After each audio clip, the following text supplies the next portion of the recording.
네, 오늘은 구속사 단어 10번째 시간입니다. 네, 출애굽이라는 제목으로 말씀을 전하도록 하겠습니다. 제가 이 설교를 준비한 이유에 대해서 먼저 말씀을 드리고 여러분들께서 설교를 상당히 집중해서 잘 들어주시기를 바라는 마음이 있습니다. 오늘 구속사 여정을 간략하게 성경 66권을 다 할 수가 없지 않습니까? 간략하게나마 정리를 해드릴 텐데 이것을 통해서 하나님께서 우리에게 역사 속에서 어떠한 손길로 구원을 해주셨는지, 이 크신 은혜가 얼마나 크고 또 우리는 얼마나 악했는지, 그런데 하나님께서는 어떠한 사랑으로 베풀어 주셨는지를 먼저 우리 스스로가 경험하고 또 불순한 마음들 회개하며 주 앞으로 나아가는 그런 시간이 되었으면 좋겠고요. 두 번째는 우리가 구속사 설교를 7년 정도 계속 해오고 있습니다. 제가 개척을 한 지 이제 7년이 됐잖아요. 7년 정도로 구속사를 하고 있는데 우리 스스로가 누구에게 성경을 가르쳐 줄 수 있을 정도의 좀 실력이 되어야 될 텐데 그렇지 못한 경우들이 많이 있는 것 같아요. 설교를 들었을 때 저건 그때 말씀하셨던 거지 이해는 하시지만 이걸 내가 내 입으로 말을 하기는 참 쉽지가 않죠. 이거 훈련이 필요합니다. 그래서 여러분들께서 오늘 출애굽이라는 이 주제를 통해서 제가 구원이 어떻게 이루어지게 된지를 말씀을 드릴 텐데 그때 키워드들을 몇 가지씩 적어 넣으세요. 그리고 이것을 여러분들이 조별 모임을 할 때 설명을 할 수 있도록 또 해보시고 또 전도를 하실 때도 또 성경을 궁금해 하시는 분들 가르쳐 주실 때도 이렇게 키워드를 통해서 성경 공부를 시켜드릴 수도 있고 복음을 전할 수 있도록 이렇게까지 하는 게 제 목적입니다. 그러니까 하나님의 구원의 은혜를 먼저 풍성히 누리고 또 이것을 우리가 정리하여서 말로 잘 설명할 수 있도록 그런 취지에서 설교를 작성을 했습니다. 자, 그렇다면 출애굽에 대해서 말씀을 드리기 전에 출애굽을 하려면 이집트 탈출을 하려면 이집트로 내려가야 되겠죠. 왜 이집트로 내려가는가? 하나님의 뜻이 있어요. 이 출애굽을 통해서 이집트에 들어갔다가 나오는 걸 통해서 무언가를 설명해 주시려고 한다는 거죠. 그게 뭐냐? 처음에는 에덴 동산으로부터 출발을 해야 됩니다.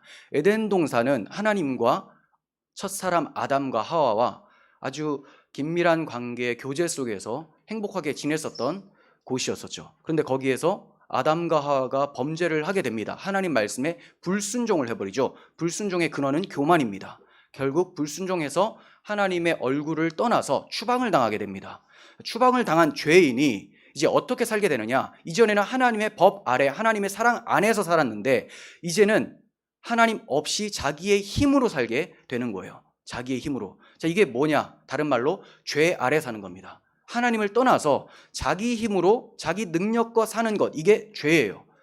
그래서 자기 능력과 살았더니 죽음이라는 것을 해결을 못합니다. 죄와 사망이 찾아오게 되고 이 죄와 사망을 이길 수가 없으니 죽음의 세력을 잡은 자 마귀에게 종살이를 하면서 한평생 매여서 신음하고 있는 삶이 인간의 역사라는 거예요. 이런 인간들을 하나님께서 어떻게 구원하셔서 다시 하나님의 통치를 받고 하나님의 사랑 가운데서 살아갈 수 있도록 하시는가, 이것을 설명하기 위해서 출애굽 사건을 보여주신다는 거예요. 자, 이것을 기억하면서 하나씩 또 말씀을 드리겠습니다. 하나님께서는 이렇게 추방당한 아담 이후로 많은 자손들을 주셔서 아담으로부터 아브라함이라는 사람이 나오게 됩니다. 이 아브라함은 바벨론 갈대아 우르 지역에 있었습니다. 그 당시 바벨론 사람들은 바벨 탑을 건설하고 있었죠. 우리 이름을 내어서 높이 올라가 흩어짐을 면하자, 하나님의 이름이 아니라 우리 이름을 내자 하면서 우상 숭배를 하고 있었던 그들이었습니다. 그런데 그곳에서 똑같이 아버지 데라가 우상을 만드는 그런 일을 했었던 아브라함을 하나님께서 지명하여 불러내십니다. 그러니까 아브라함이 잘나서 불러내신 것이 아니라 하나님께서 그를 그냥 기뻐하시고 불쌍히 여겨주시고 이를 통하여서 무언가를 설명해 주시기 위해서 불러내셨다는 거예요. 그러면서 하나님께서 아브라함에게 언약을 주세요. 언약 3가지 자주 말씀을 드리죠. 첫 번째, 내 자손을 주겠다. 자손. 그리고 땅을 주겠다. 그리고 복을 주겠다. 합쳐버리면 어떤 지명한 땅에서 자손이 태어나서 그 자손을 통하여서 복이 흘러가도록 하겠다. 이것이 아브라함에게 주셨던 메시아 언약이었습니다. 그리고 하나님께서는 아브라함에게 땅을 주실 것이다 라고 했지만 아브라함이 그 땅을 소유할 수 있도록은 해주시지 않으셨어요. 그러면서 하나님께서 약속을 해주시는 것이 내 자손이 400년 동안 애굽 사람들한테 괴롭힘을 당할 건데 그 이후에 내가 그들을 징벌하고 너희를 큰 재물을 가지고 돌아오도록 하겠다라고 말씀하세요. 그러니까 아브라함에게 주셨던 그 땅 언약이라는 것은 아브라함 당대에 일어날 것이 아니라 하나님께서 해주셨던 언약을 믿으면서 아브라함이 잠들게 되고 정말 약속한 때에 그 자손들을 하나님께서 일으키셔서 출애굽시키시는, 그래서 약속의 땅으로, 아브라함이 주셨던 땅으로 돌아오게 하시는 것이 하나님의 큰 그림이었다라는 거예요. 자, 이렇게 하나님께서는 땅을 약속해 주셨고, 두 번째, 자식을 주셔야 되는데 100세가 될 때까지 자식이 없었습니다. 약속의 아들이 없었어요. 근데 100세 때에 하나님께서 사라를 통하여서 아들을 주십니다. 자, 이 아들의 이름이 이삭이죠. 그 이삭이 아들을 낳아서 야곱을 낳게 됩니다. 이 야곱이 이름이 바뀌어져서 이스라엘의 조상이 됩니다. 이스라엘이 되죠. 이 이스라엘이 12명의 아들을 낳습니다. 12지파가 되는 거예요. 이제 출애굽 이야기가 펼쳐지게 되는 겁니다. 이렇게 12아들을 낳고 야곱이 살고 있는데 그 가족 수가 70명이었습니다. 그런데 어느 날 기근이 찾아와요. 하나님께서 허락해 놓으신 그 가나안 땅에, 약속의 땅에 그 기근이 찾아오기 시작합니다. 그러자 자기들도 먹고 살아야 되니까 풍성했었던 애굽이라는 곳으로 내려가게 돼요. 그런데 애굽에 내려갈 때 야곱이 상당히 고민이 많았습니다. 왜냐하면 마음의 반은 참 기뻤어요. 그리고 마음의 반은 참 두려웠습니다. 왜 기뻤느냐? 12아들 중에 11번째 아들 요셉을 잃어버렸었는데 요셉이 애굽에서 총리가 되어 있다는 거예요. 그 소식을 듣고 너무 기뻐서 빨리 가고 싶었는데 이전에 자기 아버지 이삭과 할아버지 아브라함이 애굽행을 했을 때 어떤 일을 당했었습니까? 아내가 아내를 빼앗길 뻔하는 위험이 있었었죠. 하나님께서 약속의 땅을 떠나지 말라고 하셨는데 그들이 그냥 내려갔다가 큰일 날 일들이 많이 벌어졌습니다. 그래서 나 또한 애굽으로 내려갔다가 큰 화를 당하면 어떻게 할까라는 두려움이 있었어요. 그때 하나님께서 그에게 말씀해 주십니다. 너 혼자 내려가는 거 아니야. 내가 너와 함께 하겠다라고 약속해 주신 것이 창세기 46장 3절부터 4절입니다.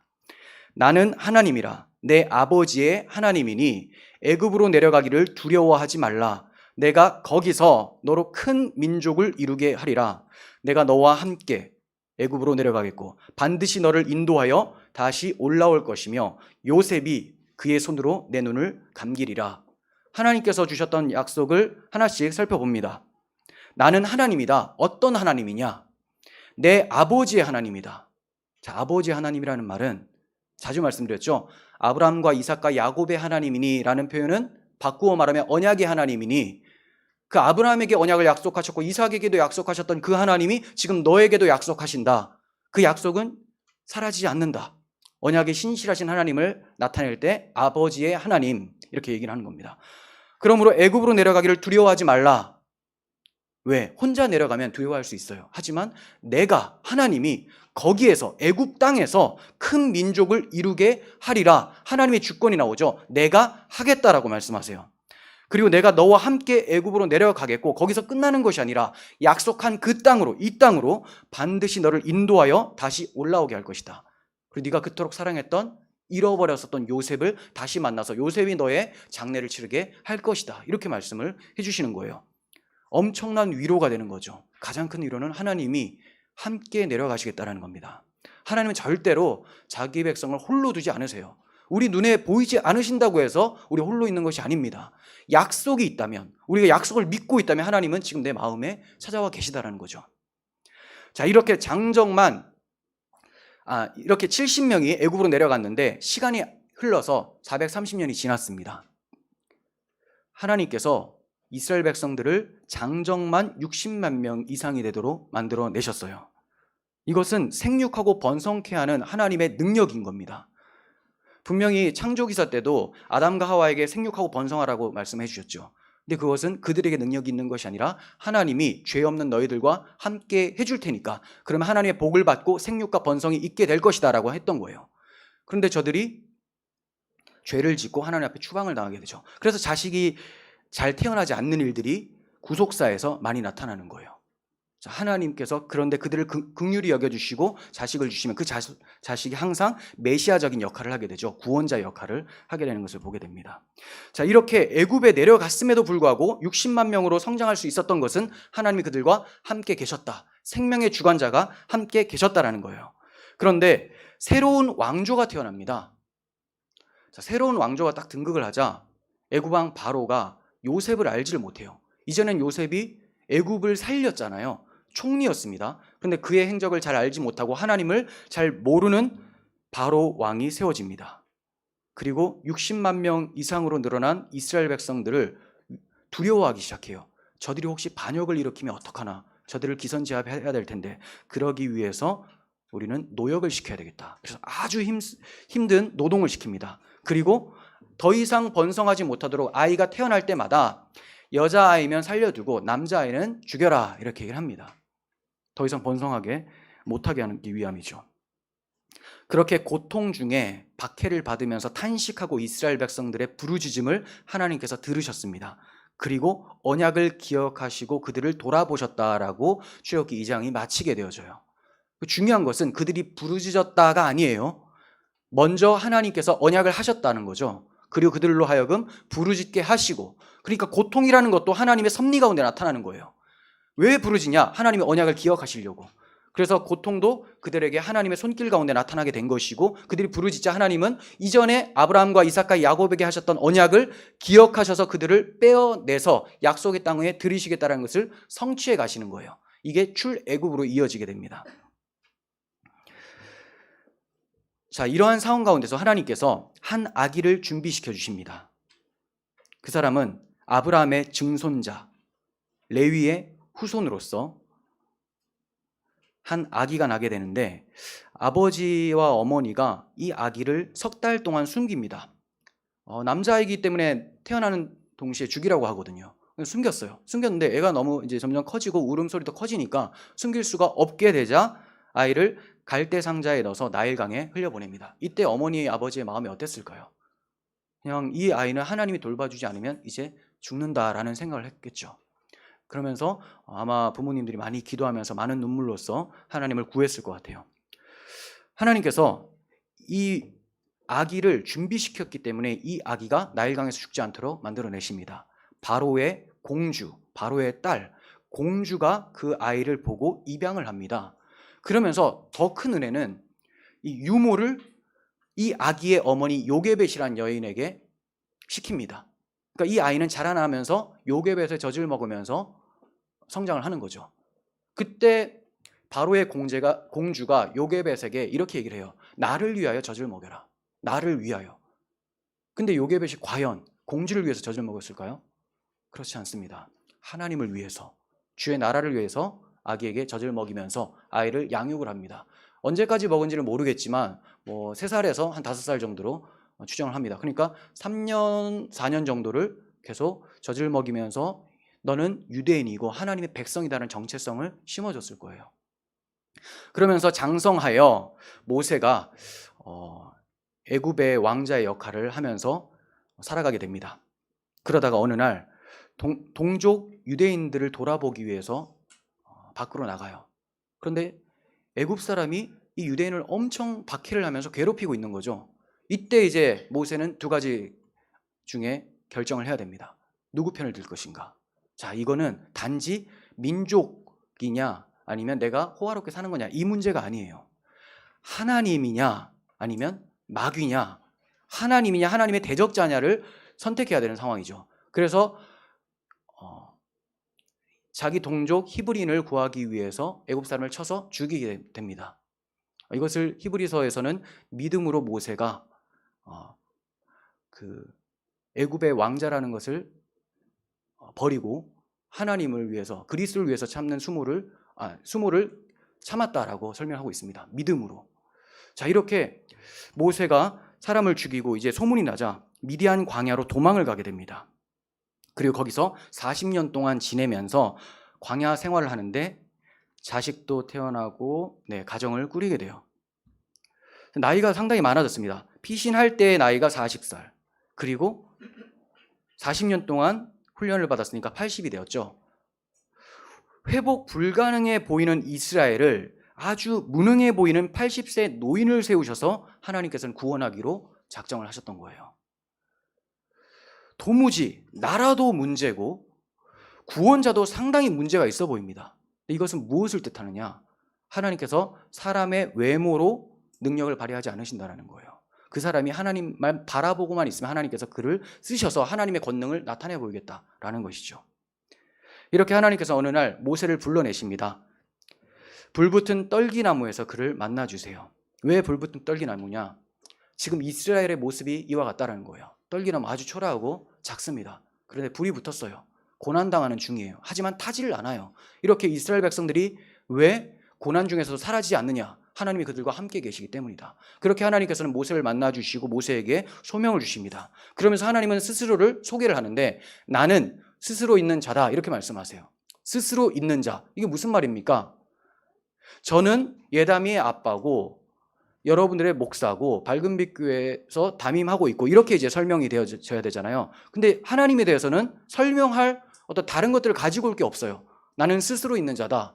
나는 어디하고 연계가 돼서 나의 정체성을 나타내는 것이 아니라 나 스스로가 그냥 존재다. 존재 그 자체다.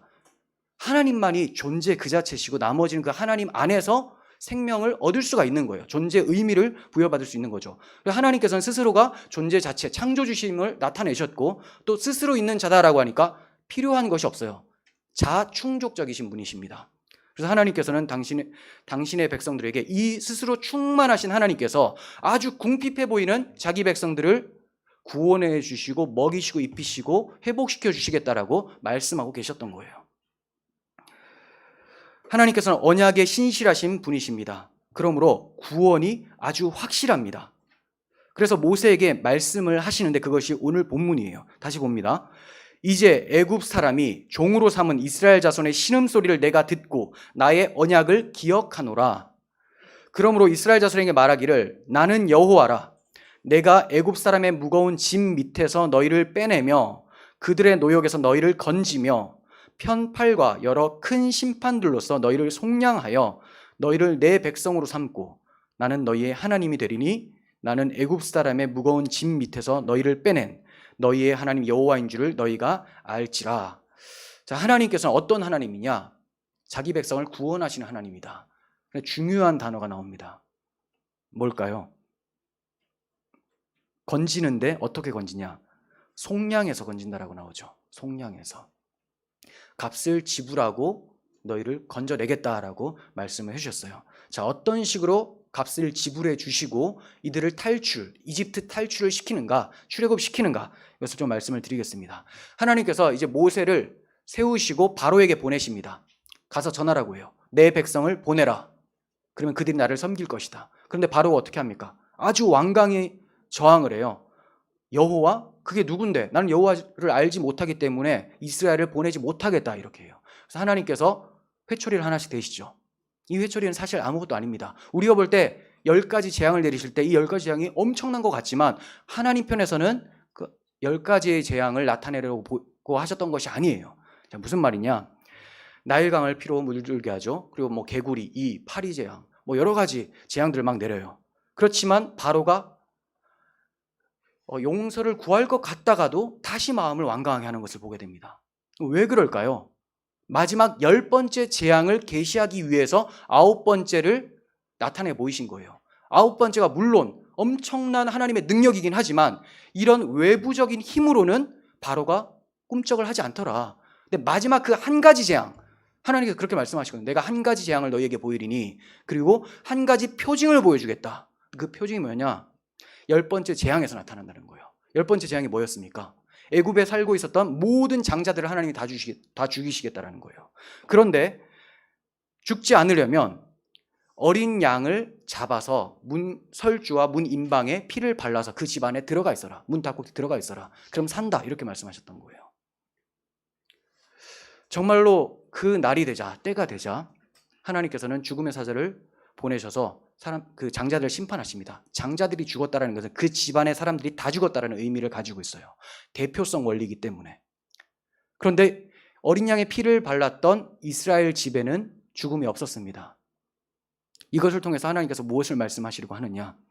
그 피가 표적이 될지라 이렇게 말씀하세요. 출애굽기 12장 13절에서는 거기 없어요. 네.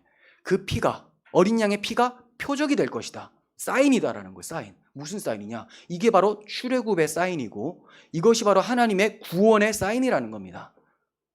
그럼 그 사인이 뭐냐? 어린 양의 피. 바로 앞으로 우리의 어린 양으로 오실, 세상 죄를 지고 가는 하나님의 어린 양이신 예수 그리스도께서 십자가를 지시고 우리의 죄를 대속하실 것을 나타내 보인 거죠. 그 예수 그리스도 대속의 피를 회개하여 믿는 자들은 죽지 않고 믿지 않는 자들은 자기 피를 흘리게 될 것이다. 이것이 유월절의 메시지였어요. 그래서 하나님께서는 이스라엘 백성들에게 유월절을 꼭 기념해서 지켜라, 매년마다 지켜라 이렇게 약속하십니다. 유월절을 기념해서 지킨다는 말은 하나님의 언약을 기억한다는 말이에요. 하나님께서 어떤 누군가를 통해서 대속을 일으켜서 자기 백성들을 구원해 주실 것이다. 언약을 기억하라는 거죠.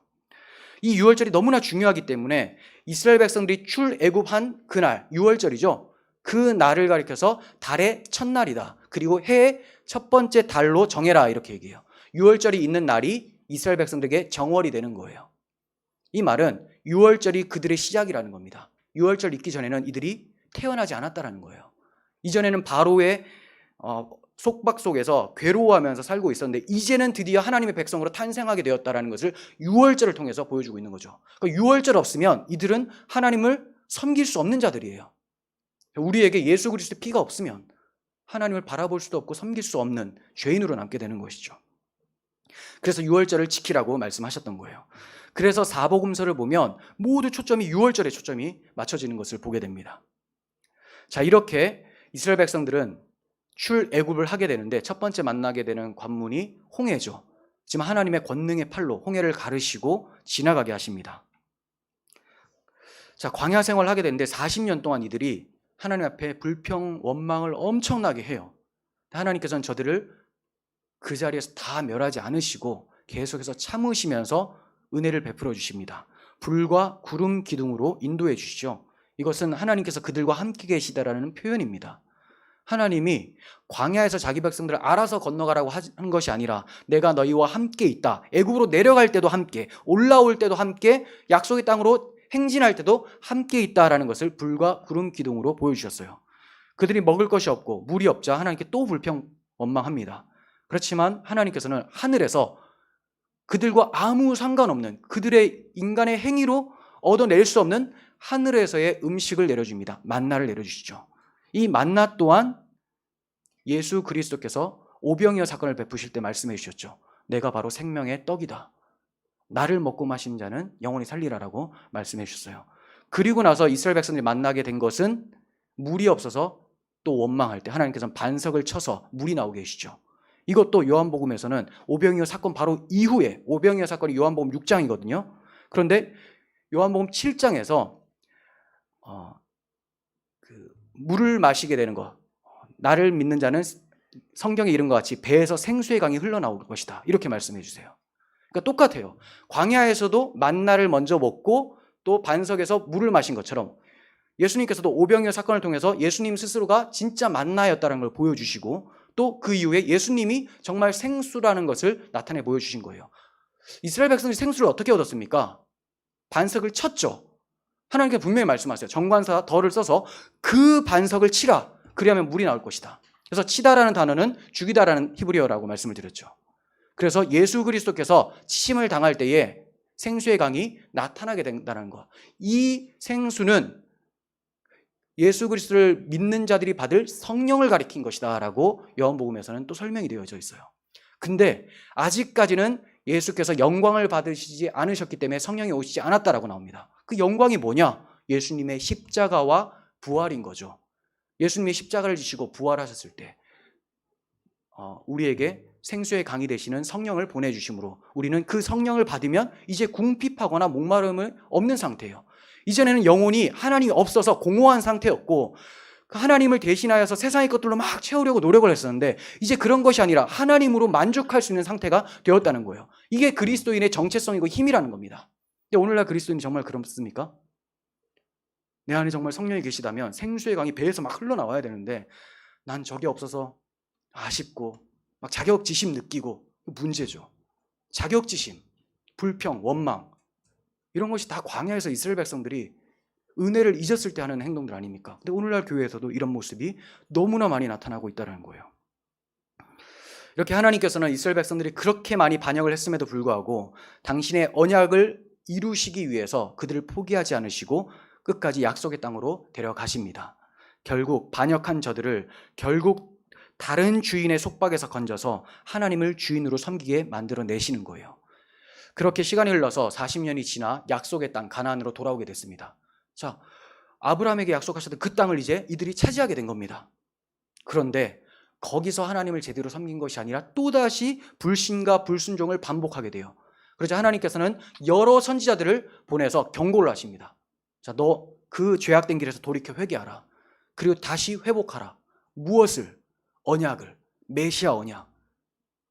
메시아 언약을 놓치면 발생하는 현상이 우상 숭배를 하게 됩니다. 불경건의 죄를 지어요. 그리고 우상 숭배를 하면서 메시아 언약을 잊어버리니 윤리가 파괴되면서 이웃을 박해하기 시작합니다.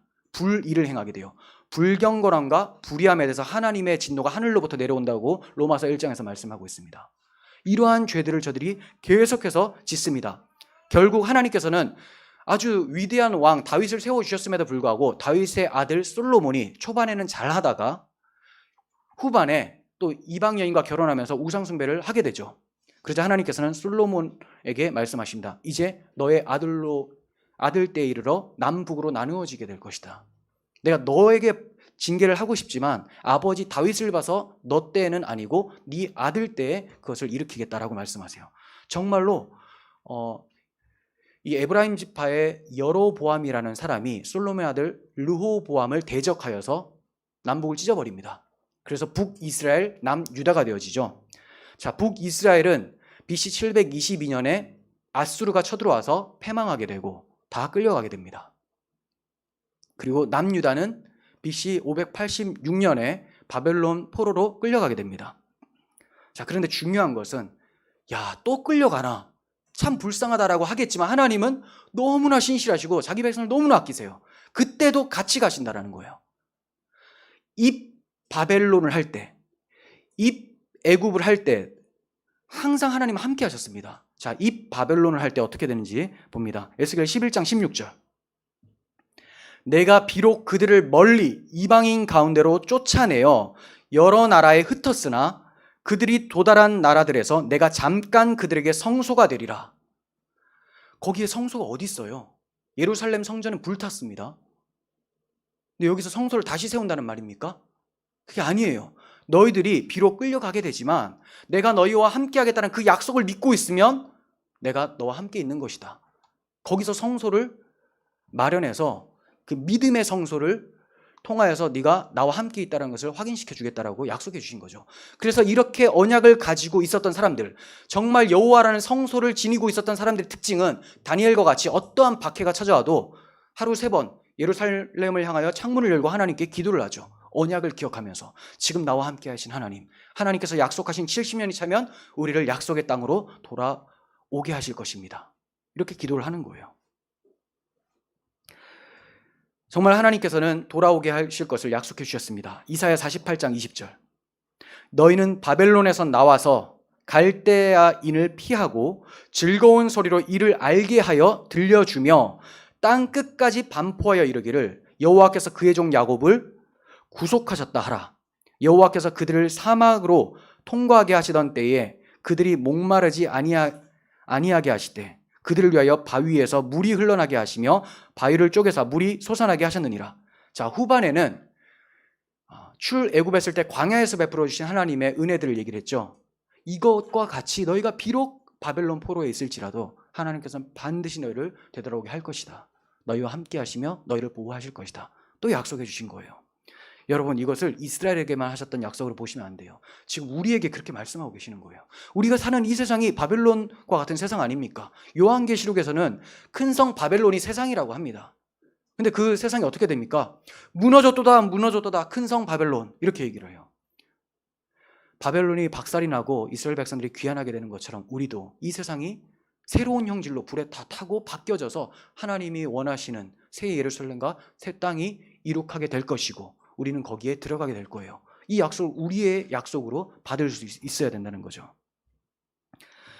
하나님께서는 이런 약속을 받은 남은 자들을 그곳에 남겨두셨습니다. 다니엘이나 에스라나 느헤미야 같은 사람들, 이제 다 포로에서 약속의 때가 차서 70년 후에 귀환을 하게 되는 거예요. 자, 그렇게 돌아왔어요. 출바벨론은 새로운 출애굽이라고 할 수 있습니다. 출바벨론은 두 번째 출애굽이라고 할 수가 있어요. 비교를 해보면 출애굽 때는 시내산에서 율법이라는 언약을 받죠. 그런데 출바벨론 할 때는 하나님께서 다른 언약을 세워주신다고 약속하셨습니다. 그 언약이 뭐냐? 새 언약이에요. 자, 그러면 모세가 출애굽 때 받았던 언약은 옛 언약이 되고요, 출바벨론 할 때 받는 언약은 새 언약이 되는데, 이 새 언약이 어떤 건지 예레미야 31장 31절부터 봅니다. 여호와의 말씀이니라. 보라, 날이 이르리니 내가 이스라엘 집과 유다 집에 새 언약을 맺으리라. 자, 예전에는 언약을 맺었는데도 막 팔려가니까 이런 언약 말고 율법을 지켜서 너희가 구원을 받으려고 했었던 그런 심보가 있었는데, 이런 걸로 내가 언약할 것이 아니라 다른 언약을 주겠다.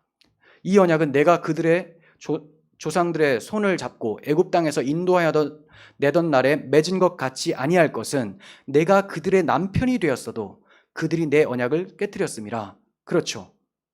율법을 지키지 못했죠. 메시아 언약을 망각하고 우상 숭배를 했죠. 깨뜨렸습니다. 여호와의 말씀이니라. 그러나 그날 후에 내가 이스라엘 집과 맺을 언약은 이러하니 곧 내가 나의 법을 그들 속에 두며 그들의 마음에 기록하여. 달라요. 이전에는 법을 어디다 기록했습니까? 율법판, 돌판에 기록했죠. 근데 이제는 마음판에 기록하겠다라고 말씀하세요. 나는 그들의 하나님이 되고 그들은 내 백성이 될 것이라. 그러니까 법이 있으면 하나님 백성이 되는 거예요. 근데 돌판에 기록하니까 이들이 우상 숭배를 하고 율법을 지키지 않아서 돌판이 깨어지게 되죠. 이걸로는 안 된다는 거예요. 그래서 깨어지지 않도록 마음판에 법을 새겨버리겠다라고 말씀해 주신 거, 이게 새 언약입니다. 여호와의 말씀이니라. 그들이 다시는 각기 이웃과 형제를 가리켜 이르기를 너는 여호와를 알라 하지 아니하리니 이는 작은 자부터 큰 자까지 다 나를 알기 때문이라. 내가 그들의 악행을 사하고 다시는 그 죄를 기억하지 아니하리라. 여호와의 말씀이니라. 자, 이 말을 한마디로 바꿔서 구원에 이르렀다 이거예요. 이전에는 너희들의 행위 때문에 하나님의 언약이 깨졌는데 이제 새 언약은 절대 깨지지 않는다. 왜냐? 이것은 내가 너희 마음에 법을 기록할 거니까. 이제 너희가 죄를 지어도 내가 악을 사하게 해주겠다. 다시는 그 죄를 기억하지 않겠다라고 하는 거예요. 자, 그러려면 뭐가 없어져야 되느냐? 하나님께 드리는 제사가 없어져야 됩니다. 제사를 왜 드립니까? 죄를 지었는데 죄를 용서해달라고 드리는 거잖아요. 근데 이제는 마음에 법을 기록하고 너의 죄를 기억하지 않겠다는데 계속 제사를 드리면 죄가 아직 남아있다라는 거죠. 출바벨론을 했어요. 약속의 땅에 들어왔습니다. 뭐가 달라졌을까요? 별반 차이가 없어요. 분명히 출바벨론을 하게 되면 새 언약이 성취될 것처럼 말씀해 주셨는데 새 언약이 성취된 것 같이 않아 보입니다. 계속되는 강대국의 지배가 있었어요. 바벨론은 무너졌지만 바사 왕국이 들어서서 바사의 영향을 받게 되고, 바사가 또 무너지니 헬라의 영향을 받게 되고, 헬라가 무너지니 로마의 영향을 받게 되는 것이 이스라엘 백성들의 모습이었다라는 거예요. 도무지 해방된 느낌이 아니에요. 더 위험한 것은, 더 엄중한 것은 저 강대국이 지배를 받는 것이 아니라 죄의 지배를 받고 있었다는 겁니다. 말라기서 가면 어떻게 됩니까? 이들이 하나님께 제사를 드리는데 하나님께서 저 성전 문을 좀 닫아라. 제사 드리는 것 자체도 지저분하다라는 거예요. 그것조차도 죄라는 겁니다. 온통 무엇을 하든지 다 죄만 짓고 있으니까 하나님께서 저들에게 과연 새 언약을 성취시켜 주셨는가 의문이 든다는 거죠. 자, 그러면 하나님의 새 언약이 불발로 끝난 것입니까? 그렇지가 않아요. 하나님께서는 시간이 흘러서 신약 시대에 도래하게 하시고 여전히 로마의 속국이었었던 이스라엘 백성들에게 새 언약을 이루실 메시아를 탄생시켜 주십니다. 예수님의 탄생이죠. 예수님의 이름 자체가 그렇습니다. 그가 자기 백성을 그들의 죄에서 구원할 자다. 네, 죄에서 구원할 자. 저들은 로마의 압제에서 구원받는 것이 핵심이 아니었어요. 죄 아래에서 구원받는 거였어요. 죄 아래에서 구원받으면 마지막 날에는 강대국이든 뭐든 다 사라지게 되고 하나님의 통치만 받게 되거든요. 그러니까 중요한 것은 죄 아래에서 구원받으면 우리의 몸도 나중에는 구원을 받게 되는 거예요. 하지만 죄에서 구원을 받지 못한다면 하나님의 심판 때 함께 멸망당하게 됩니다. 지금 강대국의 지배를 받고 이런 게 중요한 게 아닙니다. 근데 하나님께서는 죄 아래에서 있었던 이스라엘 백성들을 구원해 주시기 위해서 구원자를 보내주셨습니다. 예수님이죠.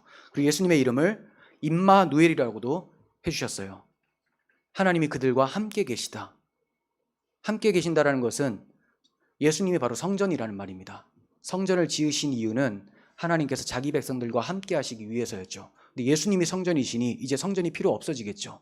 그래서 예수님이 나중에 이런 얘기를 하세요. 성전을 바라보면서 저 성전을 헐라. 물론 이 성전도 헐려지지만 그 성전은 자기 몸, 육체된 자기 몸을 십자가에서 허는 것을 얘기를 하셨죠.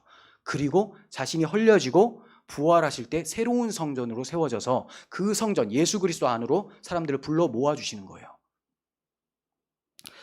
자, 그리고 예수님이 태어나셨을 때 누가는 이렇게 기록합니다. 지극히 높은 곳에서는 하나님께 영광이요 땅에서는 하나님이 기뻐하시는 자들 중에서 평강이라, 평화로다 이렇게 얘기를 하죠. 그러면 과연 예수님이 정말로 새 언약을 성취시켜 주실 분이 확실한가? 출바벨론 두 번째 출애굽을 성취시켜 주실 분이 확실한가? 증인이 있어야 되겠죠. 이 증인까지도 마련해 주셨습니다. 요셉과 마리아, 예수님의 어머니 아버지가 아기 예수를 데리고 성전으로 들어가십니다. 그곳에서 어떤 한 사람을 만나요. 그 사람은 의롭고 경건하여 이스라엘의 위로를 기다리고 있었던 시므온이라고 하는 사람이었어요. 시므온은 주의 그리스도를 보기 전에는 죽지 않으리라라고 하는 성령의 지시를 받았던 사람입니다. 그러니까 그가 죽는다라는 것은 있을 수가 없죠. 메시아가 오기까지는 안 죽는다라고 성령께서 약속해 주신 거예요. 근데 그 아기 예수를 성전에서 탁 마주치게 됩니다. 그러면서 시므온이 너무 기뻐하며 아기 예수를 안고 하나님을 찬송하면서 말씀합니다. 주제여, 이제는 말씀하신 대로 종을 평안히 놓아주시는도다. 죽는 게 두려운 게 아니에요. 성도는 죽는 게 두렵지 않아요. 그리스도와 함께 죽느냐 아니냐가 우리의 두려움이냐 행복이냐를 결정하는 거죠. 이제 말씀하신 대로 종을 평안히 놓아주시는도다. 내 눈이 주의 구원을 보았사오니 이는 만민 앞에서 예비하신 것이요 이방을 비추는 빛이요 주의 백성 이스라엘의 영광이니이다. 이런 표현은 선지자들이 새 언약을 약속하면서 했었던 표현들이에요. 그런데 지금 예수님을 딱 안고 예수님이 바로 새 언약의 성취자다라고 시몬이 얘기를 하고 있는 것이죠. 자, 그리고 또 성전에서 나이 많은 84세 할머니를 만나게 되는데 이 할머니의 이름은 안나입니다. 안나. 여선지자예요. 그녀 또한 하나님이 자기 백성을 구속하셔서 두 번째 출애굽을 끝내실 것을 믿고 기다리고 있었던 사람입니다. 그래서 늘 성전에서 떠나지 않고 주야로 금식하며 기도했었던 사람입니다. 그러던 중에 때마침 아기 예수를 탁 만나게 된 거죠. 하나님께서 기도하게 하시고 기도의 응답으로 아기를 만나게 하신 거예요. 마침 이때 나와서 하나님께 감사하고 예루살렘의 속량을 바라는 모든 사람에게 그에 대하여 말하니라. 자, 마침 이때에 기도할 때 하나님께 감사해요. 왜? 구원이 이르렀으니. 예루살렘의 속량을 바라는 모든 사람에게 아기 예수에 대해서, 새 언약의 성취자에 대해서 말을 합니다. 자, 그리고 세례 요한도 예수님의 오심을 선포를 할 때 두 번째 출애굽에 대한 이사야 예언을 인용하면서 선포를 합니다. 너희는 주의 길을 준비하라. 그의 오실 길을 곧게 하라. 이게 이사야 40장 3절에 나온 말씀입니다. 이것을 인용하면서 자, 이 예수님이 오실 길을 우리가 곧게 해야 된다. 나는 광야에 외치는 소리로서 그의 오실 길을 평탄하게 하고 있다. 너희들도 준비해라. 어떻게? 높았던 것이 낮아지고 패였던 것이 올라오게 해서 평지를 만들라는 거예요. 이 말은 우리의 뒤틀린 마음들 회개하여서 그리스도께서 오실 수 있는 상태로 마련해라는 거죠. 회개하라. 천국이 가까이 왔다. 이렇게 예수 그리스도께서 구원자로 오실 것을 세례 요한이 얘기를 했습니다. 그리고 누가복음을 쓴 누가가 예수님에 대해서 증언을 하는 것도 새 언약의 성취자라는 것을 나타내 보여요. 자, 그게 뭐냐? 변화산에 예수님께서 베드로와 야고보와 요한을 데리고 올라가세요. 어떤 산에 올라가시는데 예수님의 용모가 영광스럽게 변화됐습니다. 거기에서 만난 사람이 둘이 있습니다. 모세와 엘리야. 구약의 양대 산맥이라고 할 수가 있어요. 구약 성경을 만났다 이렇게 보시면 돼요. 자, 이렇게 만나셔서 장차 예루살렘에서 별세할 것을 얘기를 하십니다. 별세. 이게 뭐냐? 십자가에서 죽으실 것을 얘기를 한다는 거죠. 근데 왜 별세라는 단어를 썼는가? 세상을 지금 떠난다라는 건데 영어로는 엑소더스죠. 근데 출애굽기의 영어 제목이 엑소더스예요. 똑같은 단어를 굳이 써서 별세한다라고 한다는 것은 뭐냐? 예수님의 십자가가 두 번째 출애굽을 성취시키는 것이다라는 것을 나타내 보여주셨다는 거죠. 그래서 누가의 증언을 통해서 예수님이 십자가를 통하여 출바벨론 두 번째 출애굽을 성취시켜 주시는 분이라는 것을 증거하고 있습니다. 자, 생각해 보십시오. 첫 번째 출애굽의 핵심은 뭐였느냐? 하나님의 백성이 애굽 왕 바로의 속박에서 구원을 받아서 하나님을 섬기는 거였어요. 두 번째 출애굽은 어떤 나라에서 해방되는 것이 아닙니다. 죄 아래에서, 공중의 권세 잡은 자 마귀 아래에서 해방되어 하나님을 섬기는 것, 이것이 두 번째 출애굽이라는 거죠. 하나님이 이 두 번째 출애굽, 영적 출애굽, 다른 말로 출바벨론, 또 다른 말로 새 언약의 성취, 다 똑같은 말이에요. 이걸 위해서 출애굽 사건을 일으키신 거예요. 자, 그래서 그 하나님의 얼굴을 떠나서 추방당한 아담이 어떻게 구원을 받아 하나님께 돌아오느냐? 바로 예수 그리스도의 십자가라는 것을 통하여서 구원받게 된다는 것을 설명하기 위해서 출애굽, 출바벨론을 기록해 주셨던 것입니다. 하나님 이렇게 자상하시고 섬세하시고 계속해서 알아듣기 쉽게 예수 그리스도를 증거해 주셨다는 거예요. 그런데 이 예수께서 오셨음에도 불구하고 자기 백성이 자기 왕을 알아보지 못합니다. 빛이 비쳤는데 어둠이 빛을 알아보지 못해요. 참 안타깝죠. 오늘날에도 이 예수 그리스도를 믿는 교회들이 참 많아요. 십자가는 너무나 많습니다. 그런데 이 땅에 아직까지 그리스도를 모르는 사람들이 참 많습니다. 왜 그러냐? 그들의 마음이 강팍해서일 수도 있고 교회가 예수 그리스도를 소유하지 못했기 때문일 수도 있겠죠. 다른 걸 전하니 들어가지를 않는 것이고. 우리는 둘 다 생각을 해봐야 됩니다. 하나님께서는 오늘날도 우리에게 자기 백성인 우리들에게 나오라고 말씀하고 계세요. 어디에서? 바벨론에서. 계시록 18장 4절. 내 백성아 거기서 나와 그 죄에 참여하지 말고 그가 받을 재앙들을 받지 말라. 여러분, 죄를 먹고 마시면서 재앙도 함께 먹으시겠습니까? 아니면 죄를 버리시고 재앙을 피하시겠습니까? 죄를 버리려면 죄를 미워하는 마음이 들어야 되겠죠. 죄를 미워하는 마음이 들려면 죄가 주는 쾌락보다 하나님의 긍휼과 은혜가 더욱 풍성하다는 걸 알아야 돼요. 즉 하나님의 주권적인 은혜로 성령이 부어져서 우리가 탄식하게 되고 회개하게 되고 이제 이전에 죄를 지었던 그 기쁨보다는 하나님으로 인하여서 기뻐하는 그 기쁨을 누릴 수 있어야지만 죄를 미워하고 거기서 나올 수가 있겠죠. 하나님의 은혜를 구해야 됩니다. 가난한 심령이 돼야 돼요. 오늘날 현실이 어떻습니까? 구약의 선지자들이 외쳤을 때나 지금이나 별반 차이가 없고 복음을 외면하는 것 같습니다. 구약 시대에 얼마나 제사장들과 또 지도자들과 선지자들이 타락했는지 예레미야서에서 잘 나타나 있지 않습니까?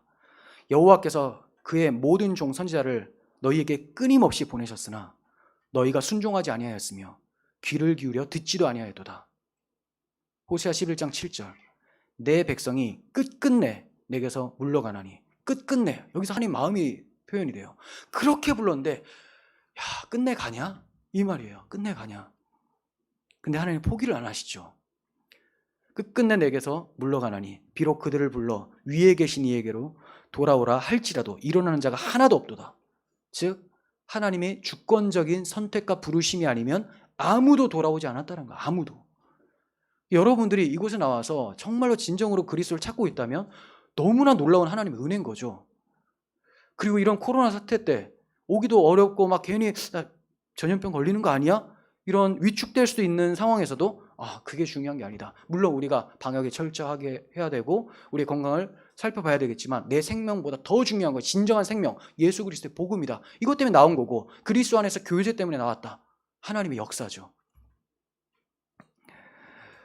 그런데 세상이 또 많은 교회가 돌아오지 않는 모습이 있습니다.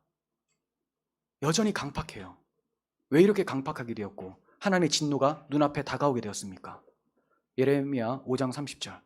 이 땅에 무섭고 놀라운 일이 있도다. 선지자들은 거짓을 예언하며 제사장들은 자기 권력으로 다스리며 내 백성들은 그것을 좋게 여기니 너희가 어찌하려느냐? 마지막에 너희 어떻게 하려고 이러고 있느냐? 다 똑같아요. 백성만 문제도 아니고 선지자, 제사장들만 문제가 아닙니다. 제사장들은 자기 권력으로 다스리고 선지자들은 거짓을 예언을 하고 백성들은 그거 좋아해요. 그럼 저들이 왜 저런 예언을 하고 저렇게 다스렸는지 알겠죠. 백성들이 좋아하니까 그것에 입맛을 맞춰주기 위해서 그렇게 하는 거예요. 미가서 3장 11절. 그들의 우두머리들은 뇌물을 위하여 재판하며 그들의 제사장은 삭슬을 위하여 교훈하며 그들의 선지자는 돈을 위하여 점을 치면서도 이렇게 하면서도 양심도 없어요. 여호와를 의뢰하여 이르기를 여호와께서 우리 중에 계시지 아니하냐? 재앙이 우리에게 임하지 아니하리라. 이렇게 얘기해요. 착각이죠. 기만입니다. 기만. 그러나 미가 선지자는 이렇게 고백을 합니다.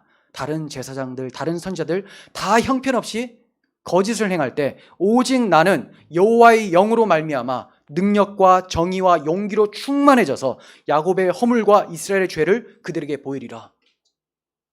다 떠나가고 입맛에 따라 거짓을 예언할지라도 나는 예레미야 선지자와 같이 이사야 선지자와 같이 야곱이 잘못한 거 제대로 얘기를 하겠다. 죄를 지적을 하고 회개를 촉구하겠다. 그들이 나 미워해도 괜찮다. 이거예요. 돌아오라고 얘기를 하고 있는 것이죠. 이렇게 전했더니 구약의 선지자들은 어떻게 했습니까? 이사야는 잡아서 므낫세 왕 때죠. 톱으로 잘라버렸었죠. 그리고 예레미야는 감옥에 갇히고 많은 수모를 당하고 미가 선지자도 마찬가지입니다. 많은 선지자들이 죽었고 학대를 당했습니다. 그럼에도 불구하고 복음을 가진 사람들은 그걸 두려워하는 것이 아니라 외쳐야 될 것을 외치고 우리를 보내신 하나님을 두려워해야 되는 것입니다. 오늘날 미가 선지자와 같은 설교자들이 너무나 필요합니다. 그리고 그러한 설교를 간절히 사모하는 성도들도 필요해요. 같이 되어져야 돼요. 설교자도 사람이기 때문에 다 그걸 싫어하고 미워하고 하면 마음이 힘들어지겠죠. 근데 성도님들도 정말 가난한 심령의 성도님들도 필요하고 또 하나님만 두려워하는 설교자들이 필요한 시대입니다. 회개해서 그리스도께 돌아가야 됩니다. 그리하여 하나님과 화평을 누리시길 바랍니다. 하나님께서는 택하신 자들에게 통회하는 심령을 허락하셔서 자기에게로 나오게 하실 거예요. 우리가 살펴본 것처럼 구속사역을 시작하신 하나님께서 끝까지 그 일을 진행하시면서 이루실 하나님이십니다. 우리는 그 하나님께 우리의 모든 인생을 맡기고 그분만 붙잡고 따라가야 될 줄 믿습니다. 그때까지 우리를 고아와 같이 홀로 두신 것이 아니라 애굽으로 내려갈 때 야곱과 함께 하시겠다고 약속하신 그 하나님, 그리고 바벨론으로 내려갈 때 내가 거기서 잠깐 너희들의 성소가 되겠다라고 말씀하신 그 하나님, 그 하나님께서 오늘도 우리와 함께 하신다고 주님을 통하여 약속해 주셨습니다. 요한복음 14장 16절. 내가 아버지께 구하겠으니 그가 또 다른 보혜사를 너희에게 주사 영원토록 너희와 함께 있게 하리니 그는 진리의 영이라 세상은 능히 그를 받지 못하나니 이는 그를 보지도 못하고 알지도 못함이라. 그러나 너희는 그를 아나니 그는 너희와 함께 거하시며 또 너희 속에 계시겠습니다. 내가 너희를 고아와 같이 버려두지 아니하고 너희에게로 오리라. 정말로 주님께서 승천하시고 약속하신 성령을 예루살렘의 제자들에게 부어주셨습니다. 그 이후로 회개하여 예수 그리스도를 믿는 자들에게 성령의 선물을 받을 수 있도록 은혜 베풀어 주셨습니다. 지금 우리는 그리스도와 함께하고 있어요. 주 성령과 함께하면서 그분의 역사를 이끌어 가시는 것을 믿음의 눈으로 바라보고 있는 거죠. 믿음의 눈으로 바라보기 때문에 우리가 좌절하지 않아요. 정말 세상이 악해져 가고 기독교를 박해하고 어떻게든 유혹하며 넘어뜨리려고 할지라도 우리는 모든 것이 하나님이 원하시는 뜻대로 이루어질 것을 알기 때문에 기도하며 우리의 할 일, 각자의 위치에서 복음 전하는 사람 복음 전하고, 의사들은 의사의 자리에서 낙태 반대를 얘기하면서 왜 잘못된지 얘기를 해야 되고, 또 그 전문가들, 그 분야의 전문가들은 그 할 일을 하셔야 되는 것이죠. 기도하며 복음 전하며 기독교 진리가 무엇인지, 기독교의 가치관이 무엇인지를 제대로 전해 주셔야 되는 거예요. 그것이 바로 성도의 삶입니다. 재림의 날까지 성령님이 우리와 함께 계심으로 우리의 구원을 이루어 가실 거예요.